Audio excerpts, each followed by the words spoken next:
Terence has something very interesting also about Feng Shui. It's hot shot with our Feng Shui master Kenny Hu. So let's check it out what Terence has.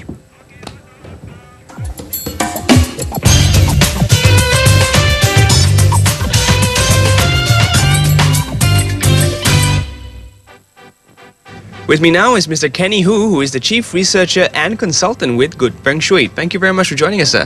Thank you for inviting. First of all, maybe we can just have a brief overview, Feng Shui-wise, pertaining to the year of the ox. Yeah, in this year, 2009 will be an ox year. This year, comparing to the year of 2008, this year will be more stable comparing to 2008. And we expect the good elements are the earth and also the metal elements, which the metal-related industries, for example, the banking, the insurance, for example, the steel, right? And also something relevant to the earth element, for example, the constructions, for example, the interior designing, for example, the property related, and also plantation, like rubber and palm oil, will gradually revive. Unlike last year, they were having a lot of big clashes. This year will be more stable, especially those industry relating to the earth and also the metal elements. And this year, we also expect there will be a lot of fire burning cases, especially towards early June to early July.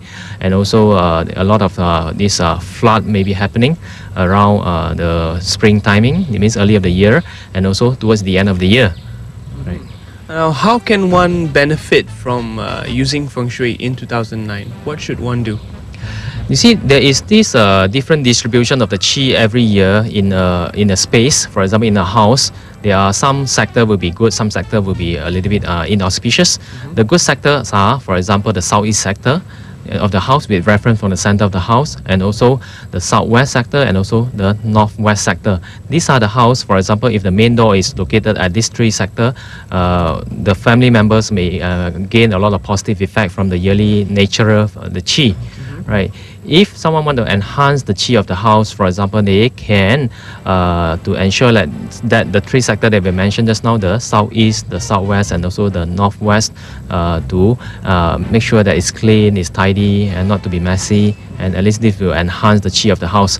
Secondly, there are some sectors which will be a little bit sensitive or a bit not so auspicious in terms of the qi of the year. For example, the north sector and also the west sector. So we will advise those houses facing to the north and also facing to the west, or the main door located at the north or located at the west sector, it's better not to do any renovations, not to do any hacking, digging in this year. Should there be anything need to be renovated, it's better to do it before February the 4th, 2009, or after entering to 2010, February the 4th next year, that means. Now, what about in terms of relationships, marriages, and just getting along with your friends and things of that sort?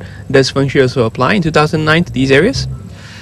This year, the love and relationship sector is located at the south sector. For those who want to enhance their love life, for example, they want to enhance their loving style, right? They may put some romantic picture, flowery pictures of live plants, right, at the south sector of the house. This will help them to create a lot of loving style in the house to create a relationship as well. And this sector actually can be used by a lot of business people, and those who are dealing with the sales, because the loving style actually can also further enhance their relationship with their clients, to make them to be more popular, to be more welcomed by a lot of their clients, so that they can gain a lot of sales to further enhance their business performances. Now, some Feng Shui experts advocate putting ornaments or artifacts in their house in certain sectors, like, I don't know, the 5-horn rhino or something like that. Do you advise things of this sort? Actually, in the actual authentic or the traditional Feng Shui implementation, we actually do not require to use all this thing. Of course, we cannot blame that this is an incorrect implementation, but to us, right, we actually emphasize more on the using the water technique instead of using the more on the symbolic things, and also more on the, because a lot of people may think that all these statues, all these symbolic things may work maybe psychologically only. But in terms of the our implementation, actually we do not require to use all these things. It's more importantly to understand how is the distribution of the good qi and also the bad qi in the house or in the office, so that we can tap on to the positive qi, and also to do not require to use certain gadgets, right, to try to reduce the qi at a certain places. Actually, we do not require to do all these things. Yeah. Kenny, if our viewers were to have any questions or any queries, how can you be contacted? I can be contacted via the email, for example, kenny@goodfengshui.com, or my website is www.goodfengshui.com. Thank you very much for granting us this interview and giving us a little bit of tips and an overview in terms of feng shui when it comes to the year of the ox. Yeah, thank you very much, and wishing everyone 恭喜发财. Thank you very much, Kenny. Thank you. Was it okay?